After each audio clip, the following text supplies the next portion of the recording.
네, 오늘은 창세기 37장을 읽어보도록 하겠습니다. 36장에서는 에서의 족보가 소개되고 있습니다. 이삭의 첫째 아들이었던 에서는 36장을 마지막으로 이름이 나타나지 않고 있습니다. 그리고 37장에서는 이제 요셉의 이야기가 시작됩니다. 36장까지는 야곱이 이야기의 중심이었지만 이제 37장부터는 요셉이 이야기의 줄거리의 주인공이 되는 장이 37장부터 시작되게 됩니다. 그래서 오늘 읽게 되는 37장부터는 주인공이 야곱이 아닌 요셉으로 바뀌게 됩니다. 그리고 두 가지를 좀 정정했으면 좋겠습니다. 지난 36장에서 에서의 첫 두 아내, 그러니까 헷 족속의 두 아내를 통해서 또 자손을 낳게 되고 이스마엘의 여인을 통해서 또 아들을 낳게 되는데, 제가 마지막에 호리 족속을 설명하면서 그 첫 두 아내를 호리 족속으로 제가 잘못 설명을 한 것 같습니다. 그게 아니고 헷 족속, 히타이트 족속의 아내였다라는 것을 제가 정정합니다. 그리고 또 한 가지를 정정했으면 좋겠는데, 지도를 한번 보겠습니다. 구글 지도를 보면, 자, 여기가 예루살렘, 이스라엘이겠죠. 그리고 쭉 북쪽으로 올라가면은 다메섹을 거쳐서 쭉 북쪽에 지역이 나타납니다. 여기에 보면은 하란이라는 곳도 있습니다. 여기 보면 하란이라고 하는 곳이 있죠. 여기가 라반이 살았던 곳인데, 리브가의 고향이기도 하죠. 하란인데 지금은 터키 지역입니다. 보시면은 국경선이 이렇게 되어 있습니다. 국경선이 되어 있고 위쪽은 터키, 아래쪽은 시리아가 되겠습니다. 시리아. 그래서 이곳은 메소포타미아 그 지역의 상류, 티그리스 강의 상류죠. 상류고, 이 티그리스 강이 쭉 시작되어서 쭉 흘러가다가 쭉 밑으로 흘러가다가 이 곡창지대를 만들게 되죠. 이 삼각주 지역이 이 메소포타미아 지역이고, 이 메소포타미아 지역에서 문명이 번성했습니다. 제가 설명할 때 이 지역이 이 이란 지역이라고 제가 언급을 했는데, 물론 이란이 반은 이란 지역이기도 하고 반은 이라크 지역입니다. 그래서 이라크 지역이 주로 많이 차지하고 있는, 현재로는 이라크 지역이 되겠습니다. 그래서 이라크의 바그다드가 여기에 발전하고 있습니다. 그래서 이라크 지역이 이 현재 메소포타미아 지역의 주된 지역이 지금의 이라크 지역이고, 이란도 그 일부를 지금은 차지하고 있습니다. 그래서 이란과 이라크가 이 메소포타미아 지역을 지금은 차지하고 있는 국가다 정도로 이해하시면 되겠습니다. 그리고 참고로 이 이라크 지역의 남쪽에는 지금 현재로는 쿠웨이트가 있고, 그 남쪽에는 또 사우디아라비아가 있습니다. 사우디아라비아가 있죠. 여기가 아라비아 반도가 되겠습니다. 아라비아 반도. 그리고 우리가 앞으로 계속 보게 될 이 시나이 반도는 이 아라비아 반도가 아닌, 지금 우리가 금방 봤던 사우디아라비아가 주로 차지하고 있는 아라비아 반도가 아닌 이집트가 지금 차지하고 있는, 이집트가 이까지를 지금 차지하고 있죠. 그 이집트가 지금 차지하고 있는 이 시나이 반도는 아라비아 반도와 다른 반도라는 것을 좀 익히 아셔야 될 것 같습니다. 그리고 지금의 이스라엘이 이곳에 있습니다. 보시다시피 이게 현재의 국제적인 국가는 그렇게 되어 있습니다. 그리고 이스라엘의 동쪽에는 지금의 요르단이 있습니다. 요르단. 그래서 요단강의 동쪽 반은 요르단이 차지하고 있고, 이 사해의 동쪽도 또한 요르단이 차지하고 있습니다. 자, 이해되셨죠? 그리고 이 북쪽 이스라엘 북쪽에는 보시다시피 이 레바논이라는 나라가 위치하고 있고, 그 북쪽으로 올라가면은 다시 시리아를 만나고, 시리아가 이까지 차지하고 있고 시리아의 북쪽으로 더 올라가면 터키 지역이 되겠습니다. 터키. 터키가 굉장히 광대한 지역을 지금은 차지하고 있습니다. 터키를 보시면 이 아시아 지역을 포함해서 이 터키, 소아시아가 여기 있죠. 네, 이 전체 다가 터키고, 터키가 네, 이 시리아와 국경을 맞닿아 있고, 이 이라크, 예, 북쪽과 네, 이 국경을 접하고 있습니다. 그리고 이란과도 네, 국경을 접하고 있죠. 그래서 터키가 굉장히 넓고 큰 나라이고 많은 예, 지금 아랍의 나라들과 국경을 접하고 있는 네, 그런 나라가 되겠습니다. 자, 이 정도 이해하시면 네, 이 우리가 전 성경에 나타나는 여러 지역들 그리고 지도상에서 우리가 볼 수 있는 국가들 그리고 우리가 어떻게 이 지역을 이해하고 있어야지만 성경을 제대로 예, 볼 수 있을는지에 대해서 잠깐 말씀드렸는데 참고해 주시면 좋겠습니다. 자, 이제 본문으로 돌아가 보겠습니다. 야곱이 가나안 땅, 곧 그의 아버지가 거류하던 땅에 거주하였으니, 예, 아버지가 거류하던 땅은 헤브론 땅이 되겠습니다. 헤브론 땅. 야곱의 족보는 이러하니라. 예, 사실 여기서 족보라고 번역하고 있는데 족보보다는 역사 정도로 예, 번역하면 좋을 것 같습니다. 야곱의 역사 정도는 예, 야곱 번역하면 좋을 것 같은데 야곱의 역사는 이러하다는 것이죠. 요셉이 17세의 소년으로서 그 형제들과 함께 양을 칠 때에 그의 아버지 아내들 비라와 실바의 아내들과 더불어 있었더니 그가 그의 잘못을 아버지에게 말하더라. 네. 요셉이 라헬이라고 하는 엄마, 그러니까 야곱의 가장 사랑했던 라헬이라고 하는 그 엄마의 아들이 되겠죠. 그 요셉과 베냐민이 그 아들인데 야곱은 라헬을 그렇게 사랑했기 때문에 야곱이 그 사랑했던 라헬을 베냐민을 얻으면서 죽게 되거든요. 그래서 두 아들을 극진히 사랑했던 것 같습니다. 그리고 특히 요셉을 더욱 사랑했는데 그 편애하는 것이 이 문제가 되어서 여러 문제의 발단이 되고 있는 것을 우리가 볼 수 있습니다. 요셉이 빌하와 실바의 아들들, 빌하의 아들이 둘, 실바의 아들이 둘 있거든요. 그래서 4명의 아들과 함께 있었는데 4명의 아들들이 잘못했던 문제들을 요셉이 그 아버지에게 가서 일렀던 것 같습니다. 사실대로 그 형제들의 잘못을 눈 감아줄 수도 있었겠지만 요셉은 그것을 정직하게 아버지에게 말했던 것입니다. 그러니까 그 형제들에게 좀 좋지 않은 그런 관계를 만들 수밖에 없는 그런 행동들을 좀 했던 것이죠. 사실적으로 볼 때는 그것이 바른 행동이었지만 형제들과의 관계에 있어서는 그것이 관계를 해치는 그런 결과를 가져왔던 것이죠. 그래서 요셉은 노년에 얻은 아들이었기 때문에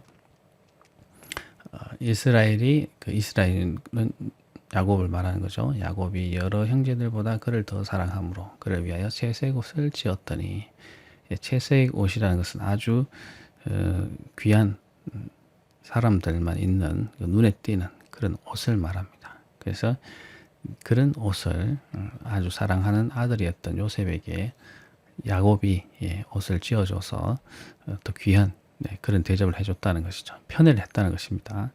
이 편애가 다른 형제들에게는 아주 좋지 않은 그런 감정을 불러일으키고 그래서 그것으로 인해서 문제가 야기되는 것을 우리가 볼 수 있게 됩니다. 그 형들이 아버지가 형들보다 그를 더 사랑함을 보고 그를 미워하여 그에게 편안하게 말할 수 없었더라. 네, 편안하게 말할 수 없었다는 것은 반대로 얘기하면 좋지 않게 계속 말했다는 것이 되겠죠. 그리키는 마음들이 있어서 편애하는 마음, 아버지의 편애 때문에 편하게 동생을 대할 수 없었다라는 것이죠. 편애하는 것은 이렇게 좋지 않은 결과를 불러일으킵니다. 항상. 네, 5절 보시면 요셉이 꿈을 꾸고 자기 형들에게 말하며 그들이 그를 더욱 미워하였더라. 요셉이 꿈을 2번 꾸게 되는데 어떤 꿈이었는지를 한번 보겠습니다. 내가 꾼 꿈을 들으시오 하고 형제들에게 말합니다. 우리가 단 밭에서 곡식단을 묶더니 내 단은 일어서고 당신들이 단은 내 단을 둘러서서 절하더이다. 자,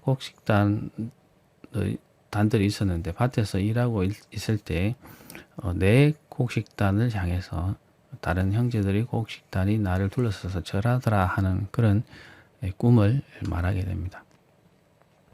그 꿈을 듣는 형제들은 의의가 없었겠죠.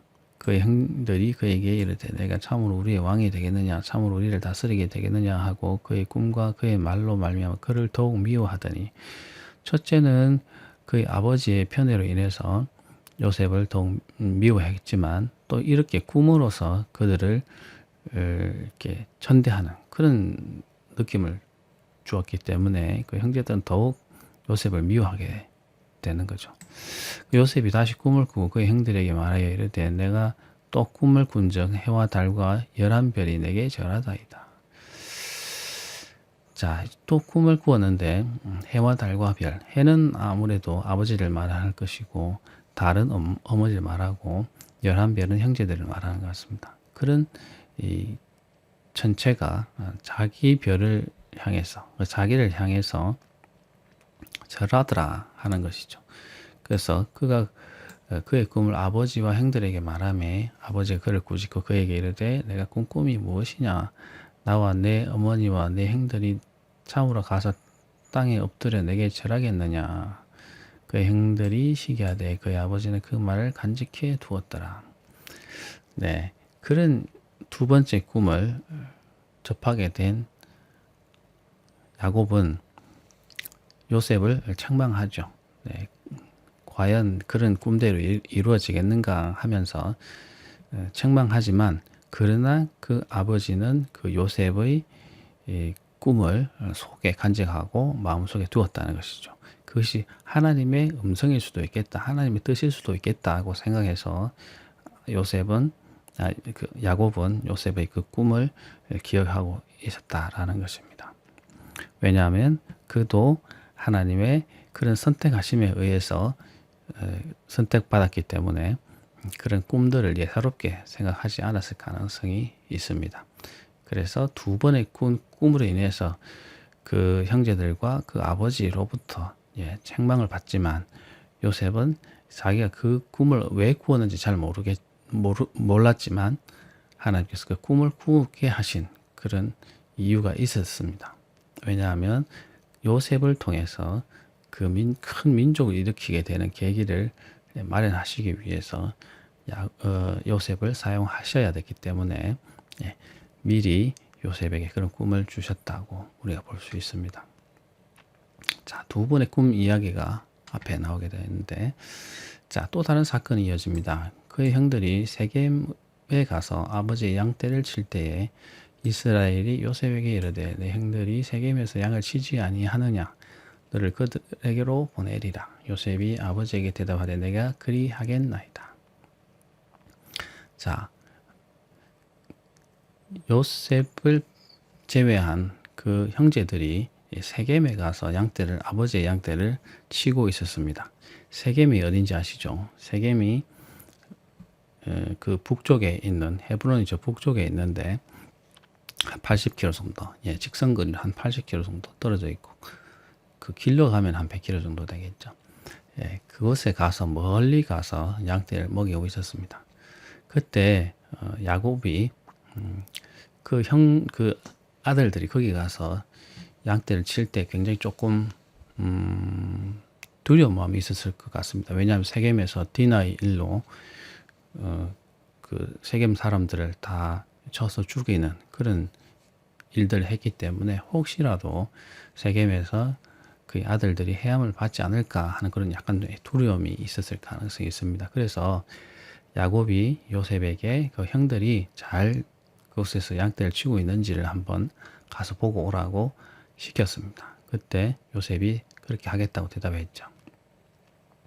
그래서 이스라엘이 그들에게 가서 내 형들과 양떼가 잘 있는지 보고 돌아와서 알려달라고 합니다. 그래서 헤브론 골짜기, 헤브론에서 세겜으로 갔다고 합니다. 자, 지도를 한번 보겠습니다. 자, 여기가 헤브론이죠.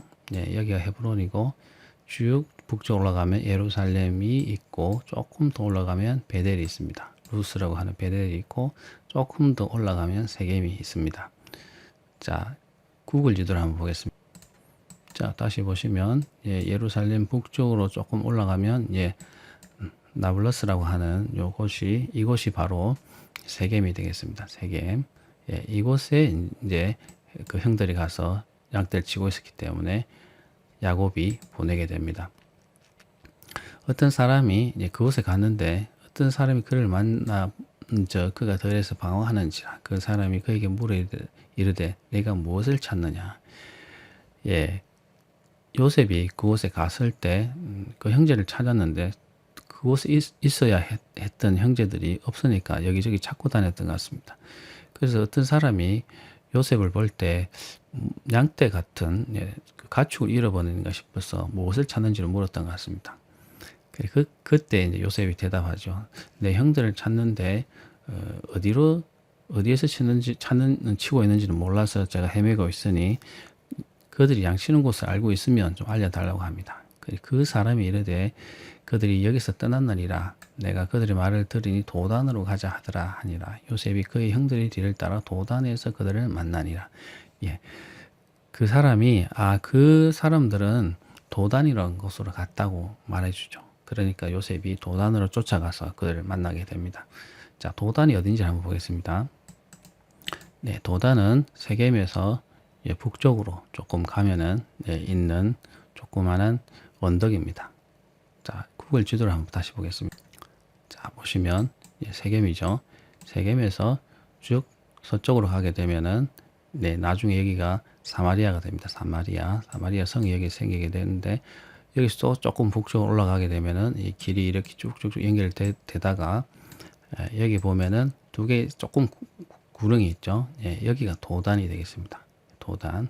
지금 확대해 보면은 자, 텔 도탄이라고 있죠. 예, 여기에 유적지가 있습니다. 여기 보시면은 자, 여기 클릭해 보시면은 동굴이 나오는데 우물이 나오는데 이 우물이 자, 제가 우물을 한번 보여드리겠습니다. 네, 이런 우물이 있습니다. 아마 이런 우물이 예, 자, 우물이 다 보이는데 이런 우물들이 과거에 이 가축들을 먹이기 위해서 또 사람이 먹기 위해서 이런 식으로 돌을 쌓고 그게 회반죽을 발라가지고 예, 큰 물을 퍼낼 수 있는 우물을 만들어 사용했다고 합니다. 아마 도단의 이곳에서 그 형들이 머무르면서 이곳에 주변에 있었겠죠. 자, 그래서 이곳에 자, 이거 보시면 언덕이 있죠. 네, 이곳에서 형들이 머물러 있었고 이곳에서 형들과 만났다는 것입니다. 자, 그래서 요셉이 그들이 가까이 오기 전에 그들이 요셉을 멀리서 보고 죽이기를 꾀하여 서로 이르되 꿈꾸는 자가 오는도다. 예, 요셉이 이제 형들을 찾아가서 만나려고 하니까 요셉이 멀리서도 알아볼 수 있었던 것 같습니다. 네, 그래서 형들이 꿈꾸는 자가 오는도다 하면서 과거에 요셉이 꿈 이야기를 했던 그때 기억을 떠올리면서 안 좋은 기억을 떠올리면서 예, 죽이기를 꾀했다고 합니다. 그만큼 사무치게 요셉을 미워했다는 것이죠. 자, 그를 죽여 한 구덩이에 던지고 우리가 말하기를 악한 짐승이 그를 잡아먹었다 하자. 그의 꿈이 어떻게 되는지 우리가 볼 것이니라 하는지라. 네, 그 형제들이 요셉을 구덩이에 죽여서 던져버리고 예, 그 시체를 유기해서 집에 가서는 악한 짐승이 그를 잡아먹었다. 맹수가 그를 잡아먹었다 하고 보고를 하자는 것이죠. 그래서 그 꿈이 어떻게 되는지 얼마나 그 꿈이 허망한 것인지를 보여주자라고 그 형제들이 말했습니다. 그런데 가장 첫째 형이었던 루벤이 요셉을 그들의 손에서 구원하려는 의도로 그래도 우리가 생명은 해치지 말자라고 동생들의 마음을 누그러뜨립니다. 그래서 루벤이 또 그들에게 피를 흘리지 말라. 그를 광야 그 구덩이에 던져 넣고 손을 그에게 대지 말라 하니 이는 그가 요셉을 그들의 손에서 구출하여 그의 아버지에게로 돌려보내려 함이었더라. 네. 그냥 피를 흘리지 말고 구덩이에 그냥 던져 넣었다가 데려가자는 거죠. 그래서 손을 대지 말고 피를 흘리지 말자. 그냥 구덩이에만 넣어놓자. 이렇게 말하고 있습니다. 왜냐하면 루벤이 가장 큰 형이니까 동생을 보호하지 못하고 돌아가게 되면은 그에 대한 책임이 뒤따르기 때문에 루벤은 요셉을 꼭 살려서 가려고 했던 것 같습니다. 그래서 요셉이 형들에게 이르매 그 형들이 요셉의 옷을 벗기고 채색 옷을 벗기고 채색 옷을 입고 있었으니까 멀리서도 알아볼 수 있었겠죠. 그래서 그를 잡아 구덩이에 던지니 그 구덩이는 빈 것이라 그 속에 물이 없었더라. 그 구덩이가 있었는데 그 근처에 있었는데 물이 없는 구덩이였던 것 같습니다. 아까 도단의 사진에서 본 것처럼 그런 우물 구덩이가 많았을 터인데 아마 그런 빈 곳에다가 죽진 않을 정도로 던져 넣었던 것 같습니다. 물이 없는 구덩이에 넣었던 것 같습니다. 그래서 그들이 앉아서 먹다가 눈을 들어본 적 한 무리의 이스마엘 사람들이 길앗에서 오는데 그 낙타들의 양품과 유향과 모략을 싣고 애굽으로 내려가고 있었습니다. 이스마엘 사람들이 길앗에서 오고 있다고 했죠. 애굽으로 내려가고 있었는데 아마 이스마엘 사람들은 낙타 등을 이용해서 무역을 하는 무역상들이었습니다. 그래서 이스마엘 사람들이 길앗산에서 내려와서 도단을 거쳐서 애굽으로 내려가는 그런 길로 아마 무역을 하고 있었던 것 같습니다. 그래서 유다가 자기 형제들에게 이르되 우리가 우리 동생을 죽이고 그의 피를 덮어둔들 무엇이 유익할까? 자, 그를 이스라엘 사람들에게 팔고 그에게 우리 손을 대지 말자. 그는 우리 동생이요 우리의 혈육이니라 하매 그 형제들이 정종하였더라. 유다가 여기서 중요한 역할을 하게 되는데 유다가 이스마엘 사람들에게 요셉을 팔고 죽이지는 말자. 우리가 피를 흘릴 필요가 있겠느냐. 그래도 그는 우리의 형제이기 때문에 그렇게 죽이지는 말자고 유다가 설득하게 됩니다. 그래서 그 형제들이 그것에 대해서 동의를 하게 되죠. 그래서 그때 미디안 사람 상인들이 지나가고 있는지라 형들이 요셉을 구덩이에서 들어 올리고 은 20에 그를 이스마엘 사람들에게 팔매 그 상인들이 요셉을 데리고 애굽으로 갔더라. 자, 이스마엘 사람들과 미디안 사람들이 지금 교차돼서 언급이 되고 있습니다. 미디안 사람 상인들이 지나가고 있는데 또 이스마엘 사람들에게 팔고 있죠. 미디안 사람과 이스마엘 사람들은 다른 족속인데 같은 족속이 지금 대상인 것처럼 지금 언급이 되고 있습니다. 그것은 아마 이렇게 생각할 수 있습니다. 이스마엘 사람과 미디안 사람이 같은 그룹을 지어서 아마 지나가고 있었는데 그래서 이스마엘 사람들을 언급하기도 하고 또 미디안 사람을 언급하기도 이렇게 하면서 마치 다른 그런 그룹을 보는 것처럼 그렇게 설명하지만 그것이 아니고 같이 이동하고 있었기 때문에 이스마엘 사람들이라고도 하고 미디안 사람이라고도 이렇게 하는 그런 것으로 우리가 이해하면 좋을 것 같습니다. 그래서 아무튼 이 요셉을 구덩이에서 끌어올려서 은 20에 은 20이면 보통 그 당시에 노예를 팔 때는 은 30 정도를 팔았다고 합니다. 은 30이면 장정이 1년 동안 일할 때 은 10을 얻었다고 하니까 한 2년 동안 일했을 때 받는 보수 정도 되겠습니다. 대략 3천에서 5천을 잡으면 한 6천에서 8천 정도, 1억 정도까지 정도 되는 그 금액이 것 같습니다. 보통 은 30에 거래됐다고 하는데 요셉이 아직 어리기 때문에 17세밖에 되지 않았기 때문에 한 20 정도, 은 20 정도로 팔았을 것 같습니다. 그래서 이 이스마엘 사람들이 요셉을 데리고 애굽으로 갔다라는 것이고 루벤이 잠깐 자리를 비운 동안에 일어나서 루벤이 돌아와 보니까 요셉이 없어서 옷을 찢고 탄식하는 그런 장면입니다. 아우들에게 돌아와서 이르되 아이가 없도다 나는 어디로 갈까? 그 첫째 아들이기 때문에 그 동생을 하나 잃어버리고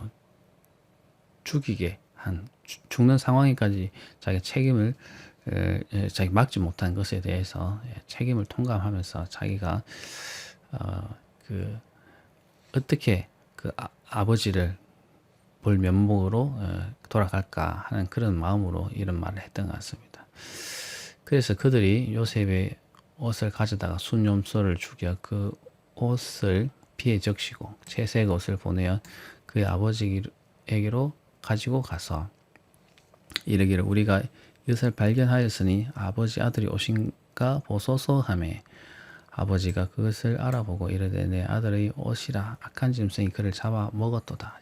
요셉이 분명히 찢겼도다 하고 자기 옷을 찢고 굵은 배로 허리를 묶고 오랫도록 그의 아들을 위하여 애통하니 그의 모든 자녀가 위로하되 그의 위로를 받지 아니하여 이르되 내가 슬퍼하며 수올은 죽은 자들이 가는 그 당시에 죽은 자들이 간다고 생각했던 어떤 이 미지의 곳으로 생각했던 곳이 스올입니다.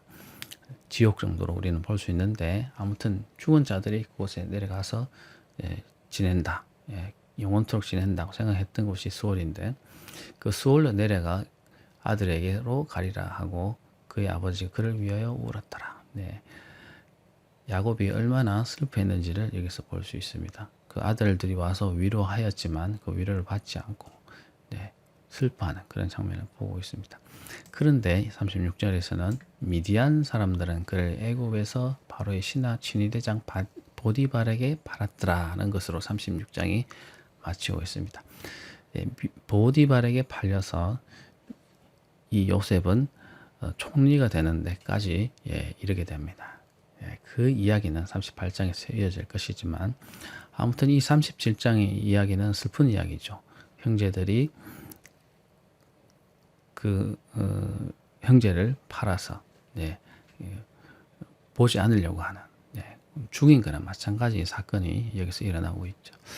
근데 우리가 여기서 한번 생각해 봐야 될 문제는 그 아들들이 요셉이 마치 죽은 것처럼 옷에 피를 묻혀서 순념소에 피를 묻혀서 아버지를 속이고 있다는 것입니다. 이렇게 속이고 있는 것이 그의 아버지 야곱이 그 에서의 장자권, 그 에서의 그 축복을 가로채기 위해서 그가 했던 행위와 거의 비슷하게 여기서는 나타나고 있습니다. 그 아버지를 속이려고 했던 그 야곱의 속임이 그 아들의 행동을 그대로 나타나서 야곱이 속고 있는 그런 모습이 여기서 드러납니다. 그러니까 성경은 지금 야곱이 속이려고 했던 그대로 지금 야곱이 속고 있다라는 것을 여기서 간접적으로 말하면서 그 속임이 얼마나 험한 것인가, 자기도 되돌려 받는 그런 것이다라는 것을 여기서 간접적으로 말해주고 있는 것 같습니다. 잠시 지도를 한번 보겠습니다. 자, 이 지도를 보면 야곱이 돌아오는 경로가 이런 경로가 되겠습니다. 경로. 이 산이 길르앗산이었죠. 이쪽에 있었던 산이 길르앗산입니다. 그 길르앗산에서 이렇게 돌아와서 숫곳에 이르러서 이렇게 위로 올라가면 이곳이 세겜이고 이 세겜을 통해서 남쪽으로 쭉 내려가서 헤브론으로 야곱이 돌아왔습니다. 이 경로로 돌아왔죠. 보통 이 경로를 통해서 대상들이 약타나 그런 것을 이용해서 메소포타미아 지역 또는 아라비아 지역, 그다음 이집트 지역을 돌아다니면서 무역을 하는 그런 대상들이 많았는데 대상들이 아마 이런 경로를 통해서 많이 이동했기 때문에 그 경로를 따라서 아마 야곱이 라반에게로 갔고 라반에게로부터 또 돌아올 때도 그런 경로를 통해서 오지 않았나 이렇게 생각할 수 있습니다. 그래서 중요하게 거쳐가는 데가 세겜이었을 가능성이 있고 이 세겜에서 쭉 북쪽으로 올라가서 도단이라는 곳으로 갔다가 도단에서 다시 서쪽으로 가면은 이 지중해를 만나서 지중해를 통해서 쭉 이렇게 내려가게 되면은 이집트까지 이를 수 있는데 이집트까지 이르러서 또 무역 그 물건을 싣고 또 돌아오기도 하면서 이 무역로를 거쳐서 무역 그런 대상 무역이 이루어졌을 가능성이 높습니다. 그래서 요셉이 최종적으로 이 이집트에 팔려와서 보디발의 집에 팔렸다라고 하는 것이죠. 네, 그래서 이렇게 쭉 보시면은 이 도단이 여기 있는 조그만한 언덕이 되겠습니다. 여기서 그 형들이 양을 치고 있었고 이까지 찾아온 동생을 노예로 팔았던 지역이 이 도단이 되겠습니다. 대한성서공회에서 나온 이 오래된 이 지도도 보시면은 세겜이 여기 있죠. 세겜에서 쭉 서쪽으로 가면은 사마리아가 있고 사마리아에서 위쪽 올라가면 도단이라는 언덕이 있죠. 이곳에서 또 서쪽으로 가서 이렇게 내려가면은 해안선을 따라서 이집트에 이르는 그런 대상 길이 있습니다. 무역로가 있죠. 그래서 이 도단을 거쳐가는 그 경로가 형성이 되는 것입니다. 자, 오늘은 37장을 읽어봤습니다. 좀 내용이 복잡하고 지도도 제가 많이 봤지만은 그 지역을 여러분 떠올리시면서 한번 읽어보시면은 잘 이해되실 것이라 생각합니다.